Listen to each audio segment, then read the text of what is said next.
قرآن مجید فرقان حمید میں اللہ تبارک و تعالی نے فرمایا ہے اپنے بندوں کو اپنی عبادت کی طرف توجہ دلائیے،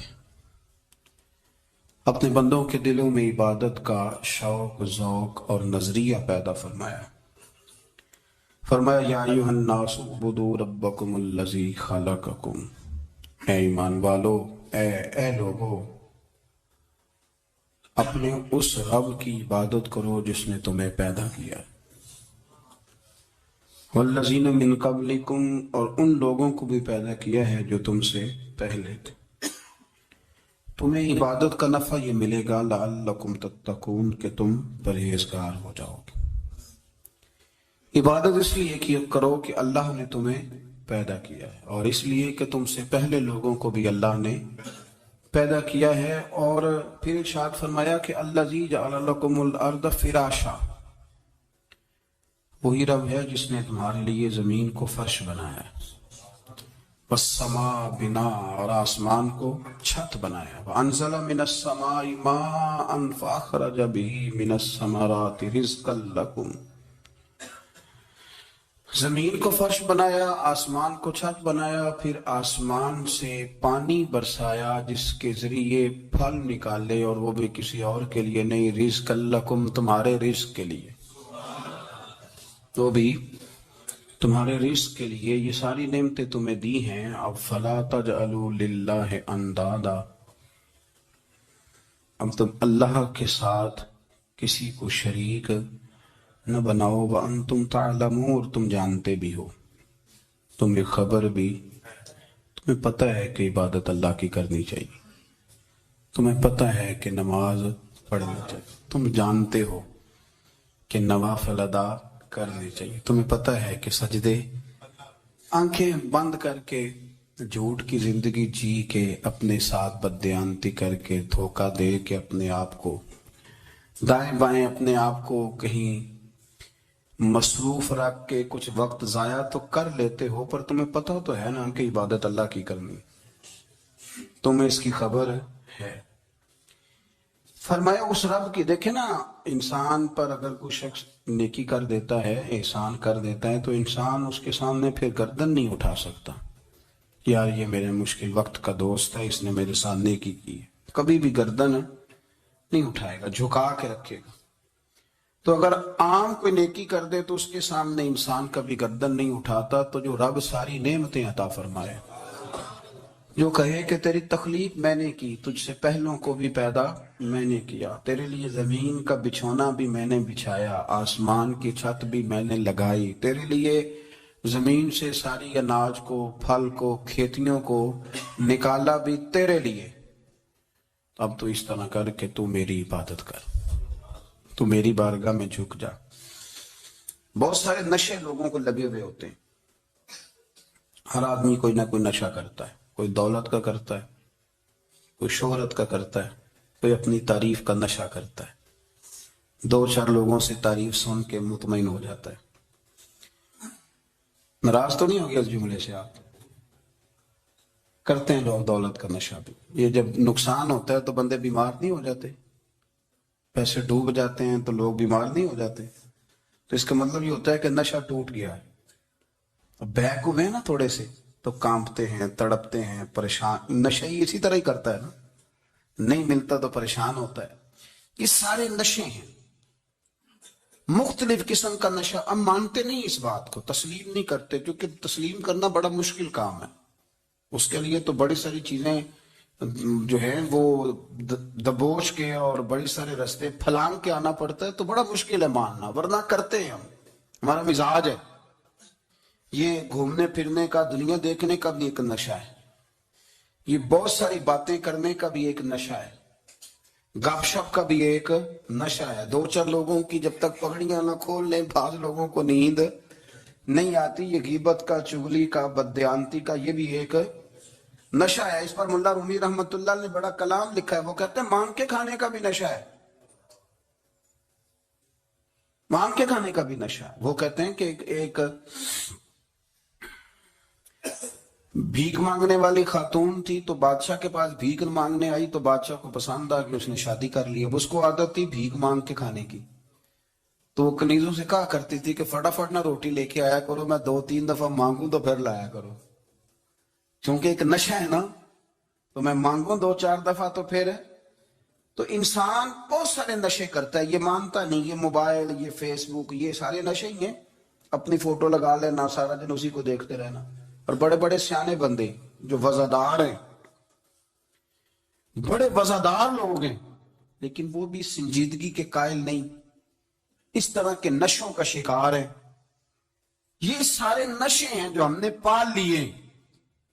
ہمارے صوفیاء، ہمارے بزرگ فرماتے ہیں کہ تم اس طرح کرو، اگر سارے نشوں سے بچنا چاہتے ہو تو سجدے کا نشہ شروع کرو، سجدے کا نشہ شروع کرو۔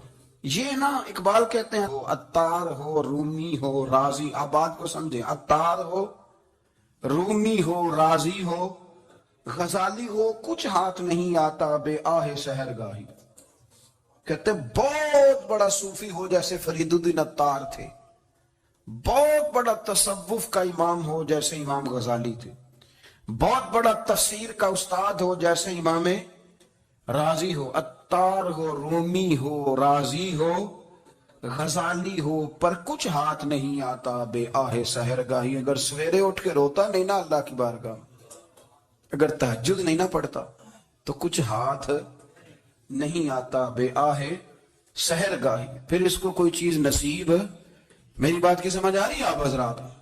جب تک آپ سویرے نہیں اٹھتے، آپ اللہ اللہ نہیں کرتے، آپ کو نوافل کا چسکا نہیں، عبادت کا مزہ نہیں، فرمایا میری عبادت کرو، یہ شوق پیدا کرو، میں نے تمہیں پیدا کیا ہے۔ ہم لوگوں کے نشے مختلف نشے، بڑا عجیب رنگ ہے۔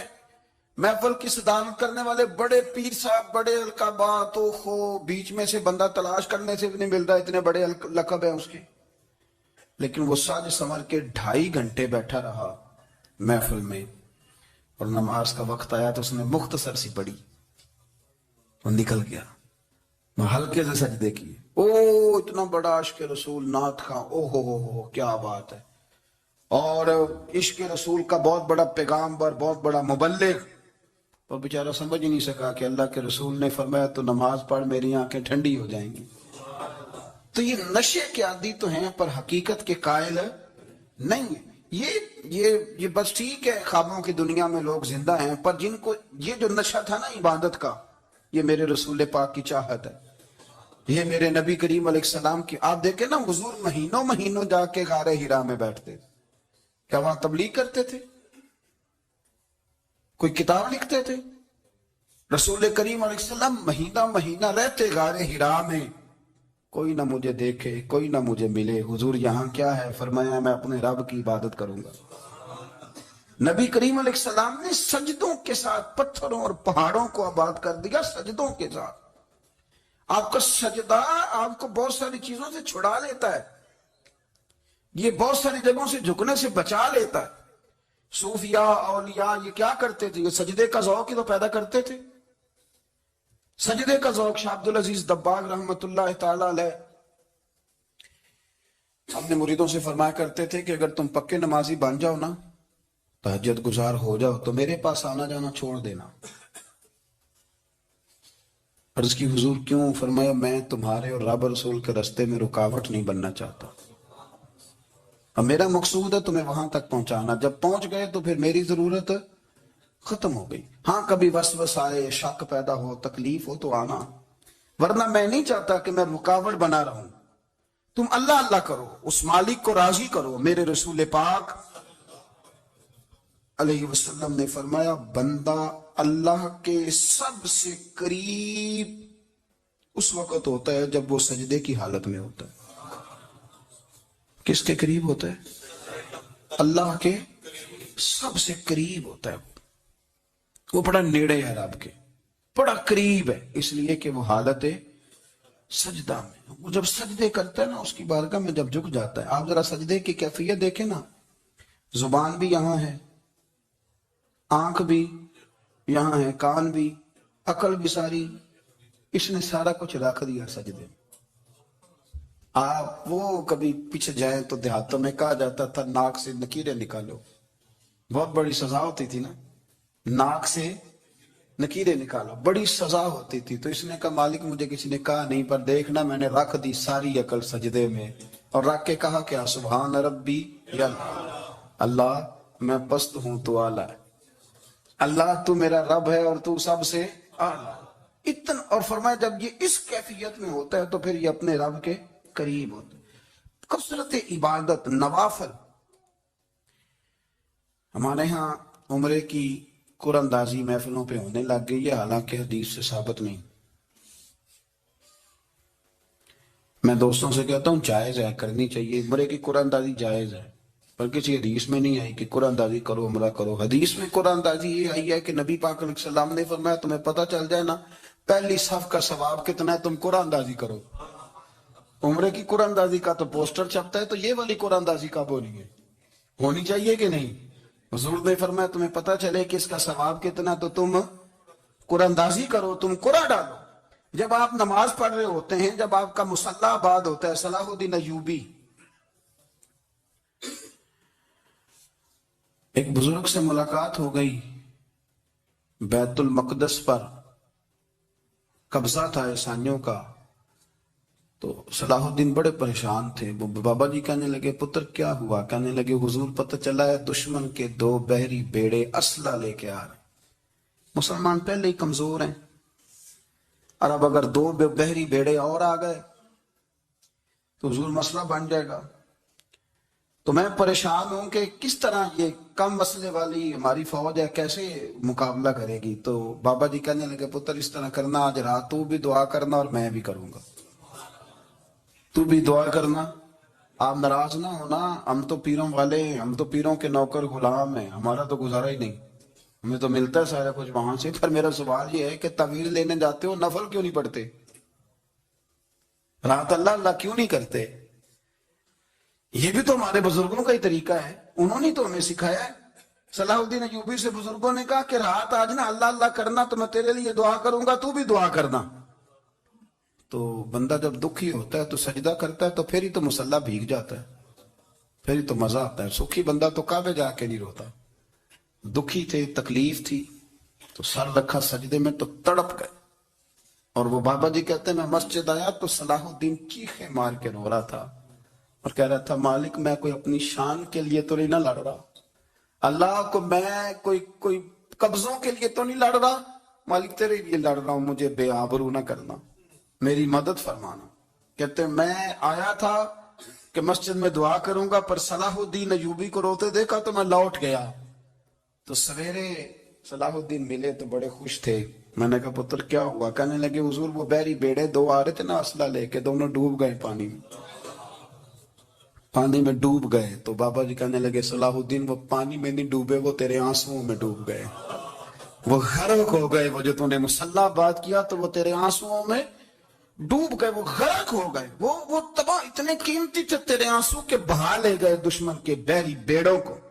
میرے بھائی ٹھیک ہو گیا جی، میرے عزیز سمجھ لیں اس بات کو ہمیشہ کے لیے، اور اس پر غور کرنے اچھے طریقے سے کہ میرے رسول کریم سید عالم صلی اللہ علیہ وسلم نے نا ہماری توجہ دلائی، حضور نے ہمیں بتلایا، ہمارا ذوق بڑھایا عبادت کی طرف۔ ایک صحابی تھے حضرت ابو فاطمہ رضی اللہ تعالیٰ عنہ، یہ ترمذی شریف کی حدیث ہے۔ نبی پاک علیہ السلام نے فرمایا ابو فاطمہ قیامت کے دن مجھ سے جلدی ملنا چاہتے ہو کہ دیر کے ساتھ؟ تو کہنے لگے حضور کون ہوگا جو دیر سے ملنا چاہے گا، ہم نے تو جان دے دی وعدہ دیدار پر۔ اعلیٰ حضرت فرماتے ہیں جان دے دی وعدہ اور نقد اپنا دام ہو ہی جائے گا۔ مجھے لگتا ہے کہ یہ سودا نقد و نقد ہو جانا ہے، چونکہ ہم نے جان دے دی وعدہ دیدار پر۔ آپ نے وعدہ کیا تھا کہ مریں گے تو پھر زیارت ہوگی، تو مر گئے ہم زیارت کی خاطر۔ جان دے دی وعدہ دیدار پر، تو نقد اپنا دام ہو ہی جائے گا۔ اے رضا ہر کام کا ایک وقت ہے، دل کو بھی آرام ہو ہی جائے گا۔ تو حضرت ابو فاطمہ رضی اللہ تعالیٰ عنہ سے نبی پاک صلی اللہ علیہ وسلم نے فرمایا جلدی ملنا چاہتے ہو کہ دیر سے؟ عرض کی حضور فٹافٹ ملنا ہے، میں نے قیامت کے دن آپ سے جلدی ملنا ہے۔ تو نبی پاک علیہ السلام نے فرمایا پھر اس طرح کرنا، دنیا میں رہ کے سجدے زیادہ کرنا، پھر سجدے زیادہ کرنا، قیامت میں ملاقات جلدی ہو جائے گی، قرب ملے گا تمہیں۔ اپنے بچوں کے اندر دیکھیں نا، ہم شوق پیدا کرتے ہیں، ہمیں صحیح لفظ نہیں بولنے آتے پر ہم بچوں میں شوق پیدا کرتے ہیں کہ پتر ڈاکٹر بن جائے گا تو بڑا نفع کرے گا، تو لوگوں کی خدمت کرے گا، ملک و ملت کی خدمت کرے گا، تیرے ابا کا نام روشن ہوگا، تیرے دادا کی تعریفیں ہوں گی. ہم یہ ذوق پیدا کرتے ہیں. ہم اپنے نوجوانوں کے اندر یہ فکر پیدا کرتے ہیں، انہیں ہم سمجھاتے ہیں کہ میاں جب تم پڑھو گے، محنت کرو گے تو فلاں آدمی کی طرح تمہارا نام ہوگا.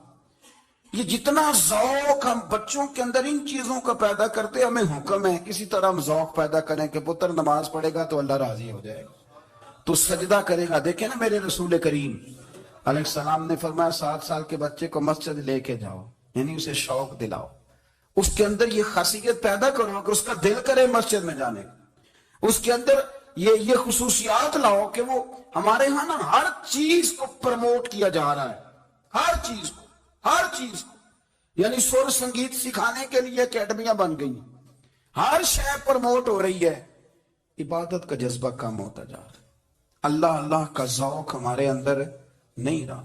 اور اتنا مشکل ہم نے اپنے لیے بنا لیا ہے کہ وہ بندہ جو بڑی زبردست مذہبی گفتگو کر رہا تھا اور تگڑی بات کر رہا تھا، کیا بات ہے، لیکن نماز کے بارے میں کمزوری دکھا جاتا ہے، نوافل کے بارے میں وہ چپکے سے نکل جاتا ہے. امام احمد بن حنبل رحمۃ اللہ تعالی علیہ، مسند امام احمد بن حنبل 14 جلدوں میں ہے مارکیٹ میں، اور مجھے تو خیر پسند ہی پڑی ہے، میں نے کئی دفعہ پڑھی ہے. اور کیا بات ہے امام احمد بن حنبل کی، کیسے تگڑے قسم کے محدث تھے اور اللہ نے کتنا انہیں اعزاز عطا فرمایا ہوا تھا. یہ کوڑے بھی کھاتے تھے دین کی خاطر، سارا کرتا لہو سے بھر بھی جایا کرتا تھا. بڑا اعزاز والا شخص تھے، بڑے اعزاز والے. حدیثیں جمع کرنا، حدیثیں لکھنا، حدیث پڑھانا، سارا دن رہتے تھے. کہہ سکتے تھے کہ میں کر تو رہا ہوں کام، اور حدیث بھی موجود ہے کہ عالم عابد سے افضل ہوتا ہے، پر اس کے باوجود امام احمد بن حنبل رحمۃ اللہ علیہ 300 نفل فرض نمازوں کے علاوہ پڑھا کرتے تھے. 300 نوافل روز پڑھا کرتے تھے. ان کے بیٹے نے کہا ابا جی مکان خریدنا ہے تو جگہ کہاں کر کے لوں، بہت ساری آبادیاں. تو فرمایا پتر وہاں لینا جہاں مسجد قریب ہو. میرے رسول کریم سید عالم صلی اللہ علیہ وسلم اتنا پسند کرتے مسجد کو، اتنا پسند کرتے نماز کو، کہ رسول کریم صلی اللہ علیہ وسلم تہجد کی نماز بھی پڑھتے، پھر حضور فجر کی نماز بھی پڑھتے. نبی پاک وتر کو الگ کر کے پڑھتے، عشاء کے ساتھ نہیں پڑھتے. یہ تو ہمیں سے یہ اجازت دی ہمارے بزرگوں نے کہ بعد میں اٹھے گا کون علیحدہ وتر پڑھنے کے لیے، عشاء کے ساتھ پڑھ لیں.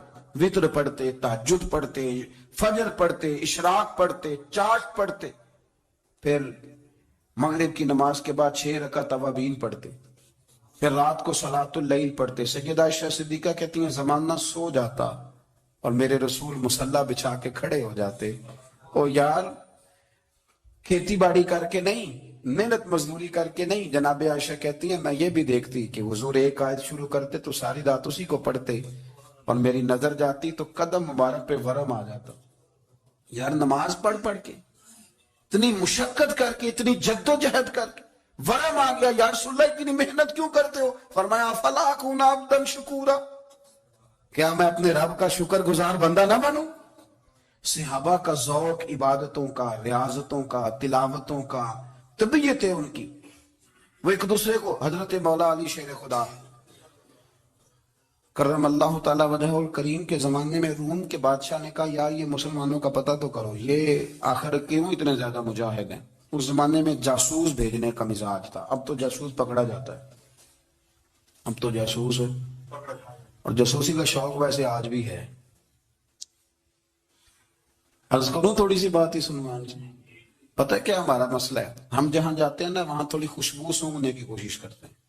وہ کیا ہے تو یہ کیا ہے تو ادھر کیا ہے تو تھوڑا سا ادھر کیا ہے. میرے رسول پاک پڑھیے درود شریف، سارے پڑھیے ذرا زور سے صلی اللہ تعالی.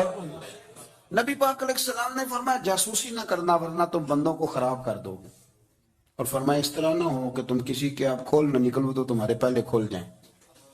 یہ جو ذوق ہے نا یہ ختم کریں، چھوڑیں. مطلب آپ کس چکر میں پڑے ہوئے ہیں؟ اتنی زیادہ توجہ کرنے کی کیا ضرورت ہے؟ کام سے کام رکھیں، اس میں بندہ تھوڑا سا نا آسان رہتا ہے.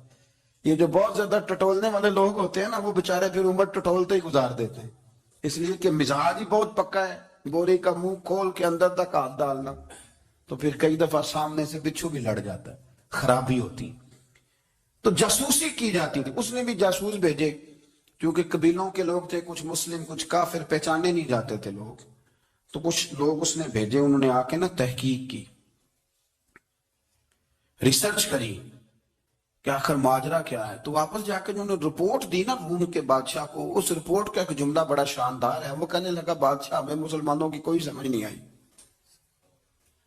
ہمیں کوئی سمجھ نہیں آئی۔ انہوں نے کہا بھی کیوں نہیں سمجھ آئی؟ کہنے لگے یار عجیب بندے ہیں، جب رات مصلے پہ بیٹھتے ہیں تو یوں لگتا ہے ان کا دنیا سے رشتہ ہی کوئی نہیں، کوئی کسی کو نہیں جانتا، کوئی اپنے دکھ سنا کے رو رہا ہے، کوئی اپنی بات کر کے رو رہا ہے، لگتا ہے کہ ان کے کوئی رشتہ ہے ہی نہیں جب مصلے پہ بیٹھتے ہیں۔ اور فرمایا جب سویرے یہ جہاد کرنے نکلتے ہیں تو لگتا ہے ان سے زیادہ دلیر ہی کوئی نہیں۔ حالانکہ جو مسلوں پہ رونے دھونے کے لوگ ہوتے ہیں وہ کئی دفعہ جہاد میں کام نہیں کرتے، لیکن عجیب لوگ ہیں کہ رات کے راہب ہیں، دن کے مجاہد ہیں، کوئی سمجھ نہیں آتی۔ میرے عزیز، ان لوگوں نے مسلح آباد کر کے رکھا، تلاوتیں ان کا ذوق رہی، منظر روز پڑھنا، اسباق پڑھنا، وظائف پڑھنا، یہ ان کا ذوق رہا۔ اعلیٰ حضرت بریلوی رحمت اللہ نے 1000 کتاب لکھی ہے، لیکن الوظیفۃ الکریمہ کے نام سے جو وہ صبح و شام وظائف پڑھتے تھے، وہ الگ انہوں نے ان کو بیان کیا، پابندی کے ساتھ اپنی اللہ اللہ کرتے تھے۔ شیخ شہاب الدین سہروردی رحمت اللہ علیہ، اس پر ایک بندے نے اعتراض کیا، اس نے کہا جی آپ کس قسم کے صوفی ہیں، مرید بیٹھے ہیں اور آپ وہاں نفل پڑھ رہے ہیں؟ یہ بھی بڑا مسئلہ ہوتا ہے نا، جو بندہ ملنے آتا ہے وہ اپنے ٹائم کے حساب سے آتا ہے، اور اس کا یہ بھی خیال ہوتا ہے کہ پیر صاحب جو ہیں وہ چونکہ درویش ہیں تو نہ انہیں روٹی کھانی چاہیے نہ سونا چاہیے، چونکہ وہ درویش ہیں، اور ہم چونکہ درویشوں کے ماننے والے ہیں، لہذا ہمارا یہ طریقہ ہونا چاہیے کہ جیسے ہم کہیں درویش ویسے ہی کر جائے۔ حالانکہ جس کو آپ درویش کہیں گے آپ اس کی مانیں گے، آپ منوائیں گے نہیں، تمہارا مزاج ہوتا ہے۔ شیخ شہاب الدین پر لوگوں نے اعتراض کی، حضور لوگ ملنے آئے ہیں، زیارت کرنے آئے ہیں، یہ بندے دعا کرانے آئے ہیں، اللہ اللہ کرانے آئے ہیں، اور آپ نفل پڑھ رہے ہیں، کیا جملہ ہے، کیا حسن ہے، کیا خوبصورتی ہے۔ فرمانے لگے رب رسول سے مانگنے کے لیے مصلی بچھایا ہے، اگر وہاں سے مانگوں گا نہیں تو تمہیں دوں گا کیا؟ پہلے مجھے کچھ لے تو لینے دو، اگر میرے پلے کچھ ہے ہوگی تو آگے دوں گا نا، تو میں مانگنے گیا تھا کہ یا اللہ دے، تیرے بندے لینے آئے دے، تو میں کچھ لوں گا تو آگے دوں گا نا۔ لیکن ہمارا یہ سٹیٹس، یہ مزاج، یہ شعور نہیں ہے۔ گپیں، کہانیاں، داستانیں، گفتگو، خطابت، واز، کیا بات، لیکن اگر کچھ کرنے کا کام ہو تو وہ نہیں ہم سے ہوتا۔ میرے نبی کریم علیہ السلام نے مصلی سے دل لگانے کا درس دیا، حضور نے توجہ دلائی، صحابہ اس ذوق کے حامل لوگ تھے، وہ کوشش کرتے تھے۔ جناب صدیق اکبر رضی اللہ تعالیٰ عنہ کا عبادت کا مزاج ہمیشہ قائم رہا۔ حضرت عمر فاروق ساری رات اللہ کے حضور کھڑے رہے۔ حضرت عثمان غنی رضی اللہ تعالیٰ عنہ عشاء کی نماز پڑھ کے 2 رکعتوں کی نیت باندھتے تھے، 15 سپارے پہلی رکعت میں پڑھ دیتے تھے اور 15 سپارے قرآن مجید کے دوسری رکعت میں پڑھ دیتے تھے۔ آپ نے نا حضرت عمر فاروق کے وصال کے بعد ان کی ایک بیوہ سے نکاح کیا،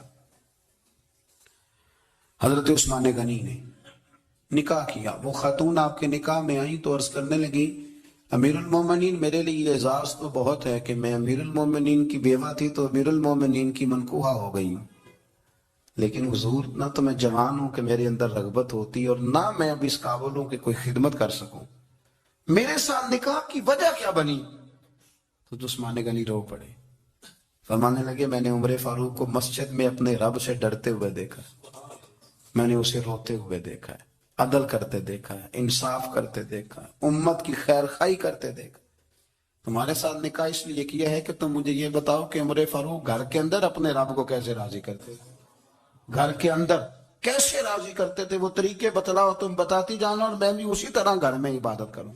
میرے رسول کریم علیہ السلام نے ارشاد فرمایا، حضور فرمانے لگے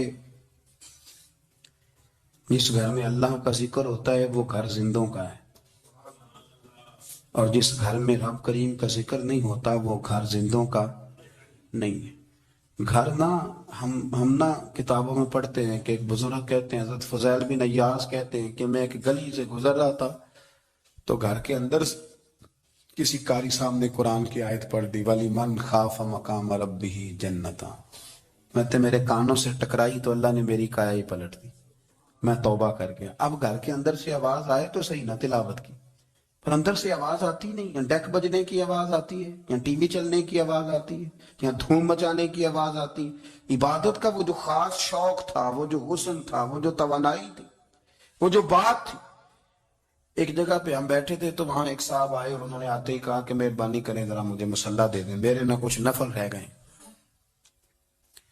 تو میں نے وضو کر لیا تو کوئی مصلی مل جائے، مصلی انہیں دے دیا گیا، وہ مصلی لے کے چلے گئے۔ تو پیچھے ایک صاحب نے تبصرہ کیا، کہنے نے کتنا ریاکار بندہ ہے، لوگوں کو دکھا رہا ہے کہ میں نفل پڑھتا ہوں، ہے کو بات کرنے والی۔ میں نے اسے کہا تو مہربانی کرنا، اس طرح کی ریاکاری تو بھی کر، پکڑ مصلی اور جا تو بھی تھوڑی ریاکاری کر کے آ، اٹھ ذرا شکر کر، کوئی یہ ریاکار بھی ملا ہے، کوئی نفل پڑھ کے ریاکاری کر رہا ہے۔ اللہ کا میں کہتا ہوں کو پڑھے تو صحیح نہیں، یار یہ کوئی دور ہے نفل پڑھنے کا، اس میں تو لوگوں کا مزاج ہی نہیں، طبیعت ہی نہیں۔ میں نے کہا چل مہربانی کر یہ لے مصلی اور تو بھی جا تھوڑی سی یا کر یا ریاکاری کرو تو صحیح نا، مزاج ہی نہیں، ذوق۔ جمعے کی نماز پڑھ کے یوں دنیا بھاگتی ہے، اوہ ہو پتہ نہیں کون سی پیچھے آگ تھی جو بجھائی جائے گی۔ اور آج تک لوگ مسئلہ پوچھ رہے ہیں کہ جمعے کی بعد والی سنتیں کتنی ہوتی ہیں۔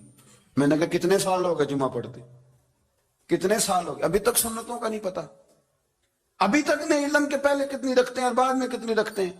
فجر کی سنتیں کب پڑھنی چاہیے، سنو فجر کی سنتوں کے بارے میں۔ میرے رسول کریم سید عالم صلی اللہ تعالی علیہ وسلم سے ایک صحابی نے پوچھا تھا، حضور میری فجر کی سنتیں رہ گئیں یا رہ جاتی ہیں تو حکم کیا ہے، کیا انداز ہے حضور کا۔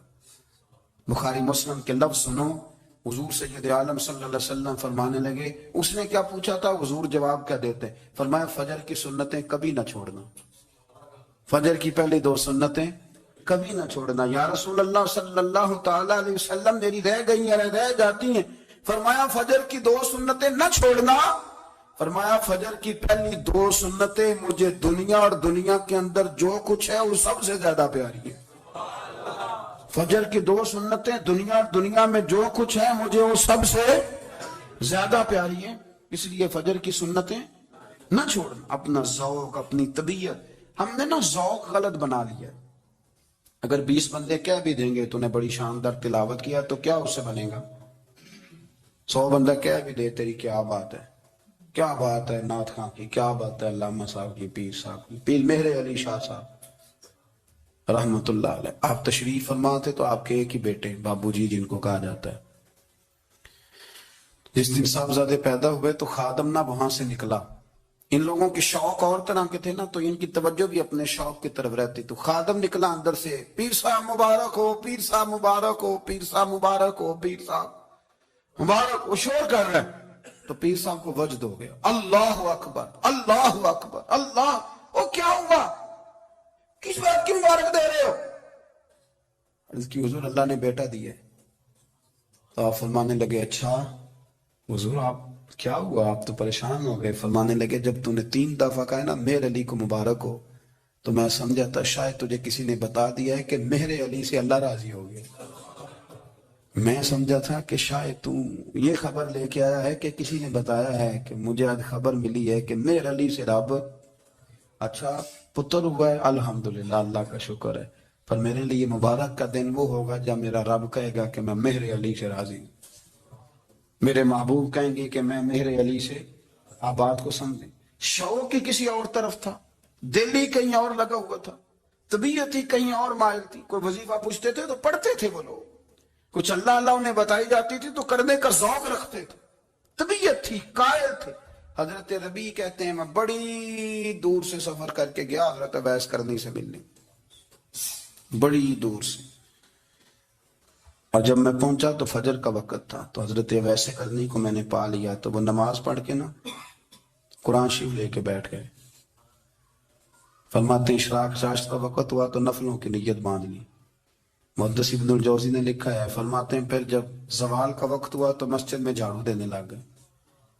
زور کی نماز پڑھ کے تو عصر کی تیاری تک وہ مسجد میں بیٹھے رہے، اور میرے نبی پاک علیہ السلام نے فرمایا جو نماز کے انتظار میں بیٹھا ہو وہ نماز ہی میں ہے، وہ نماز ہی میں ہے. فرمایا میری دنیا میری امت کی جو رہبانیت ہے نا وہ اتنی ہے کہ نماز کا انتظار کرے. اذان کے بعد نماز کا یہ راہب ہے, یہ اس وقت چھوڑ کے بیٹھے ہیں سارا کچھ. فرماتے ہیں عصر تک انہوں نے اللہ اللہ کی, پھر مغرب تک کی, عشاء کی نماز ہوئی تو وہ نماز پڑھی تو وہ تھک گئے. اب مجھے وہ فارغ ہو, مصلی چھوڑے تو میں ملاقات کروں نا. یہ آپ حیران نہ ہو کہ اتنی دیر بندہ کیسے اللہ اللہ کر, ہم نے کی نہیں نا اس لیے ہم پریشان ہیں. جو عادی ہوتے ہیں وہ کر بھی لیتے ہیں. وہ یہ کام, میری بات کی سمجھ آ رہی ہے؟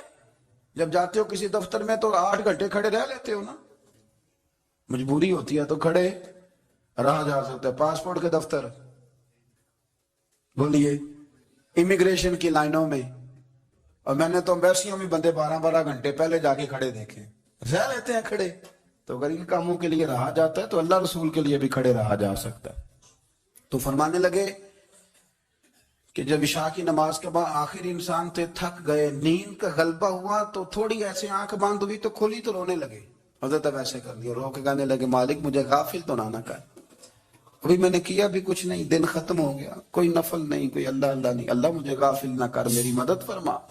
فرماتے ہیں جب وہ روئے تو میرے ساتھ جو شخص تھا, میں نے کہا اٹھو چلیں. کہنے لگے حضور ملنا نہیں. فرمایا جو میں لینے آیا تھا وہ مجھے مل گیا, جو میں ان سے سیکھنے آیا تھا وہ مجھے نصیب ہو گیا, اب اور میں نے کیا لینا, ختم ہو گئی بات, اٹھو چلیں. اللہ کے بندوں نے حضرت ربیہ بن کعب اسلمی رضی اللہ تعالیٰ عنہ فرماتے ہیں, کہتے ہیں جب بنو قریظہ اور بنو نذیر یہودیوں کے ساتھ حضور علیہ السلام نے جنگ کا اعلان فرمایا تو وہ دشمن ہو گئے. ہمیں خطرہ تھا کہ وہ رات کو کہیں محبوب کو تکلیف نہ دیں, تو کچھ لوگ نا تلواریں لے کے نبی پاک کے دروازے پہ پہرے داری کرتے تھے. گن مین رکھنا حرام نہیں, اگر کسی کو واقعی خطرہ ہو تو اس کے لیے سنت بھی ہے. حضرت علی المرتضیٰ تلوار لے کے حضور کے گھر کا پہرا دیتے تھے. حضرت ربیہ بن کعب اسلمی رضی اللہ تعالیٰ عنہ فرماتے ہیں کہ رات میری ڈیوٹی تھی کہ میں حضور کے گھر کا پہرا دوں گا. تو فرماتے ہیں میں باہر سن رہا تھا, ساری رات ہی میرے نبی پاک نے اللہ کی تسبیح پڑھی, ساری رات, کبھی تسبیح, کبھی تحلیل, کبھی تحمید, کبھی تکبیر, ساری رات. فرماتے ہیں ساری رات حضور پڑھتے رہے اور ساری رات ہی میں سنتا رہا. مجھے اونگ آ گئی, میری آنکھ لگ گئی, حضور ابھی پڑھ رہے تھے, میں تھک کے سو گیا. اور فرماتے ہیں جب میری آنکھ دوبارہ سے کھلی تو میرے کانوں میں پھر کوئی چیز گونجی, تو میں نے کان لگایا تو میرے حبیب ابھی بھی اللہ کو یاد کر رہے. ساری رات حضور رب کی عبادت کرتے. اسی لیے تو کہا یا ایھا المزمل قم اللیل الا قلیلا, ابھی ساری رات تو نہ جاگا کر, تھوڑا آرام بھی کر لیے گا. میرے بھائی اپنا مصلی, اپنی عبادات, اپنے وظائف, اللہ اللہ جو آپ نے کسی سے سیکھی ہے اس کو کبھی کمزور نہ ہونے دیں. شجرہ شریف جو کسی بزرگ سے آپ لے لیتے ہیں تو کیا رسم ہے کوئی, اس پہ کچھ لکھا ہوتا ہے, وہ پڑھنے کے لیے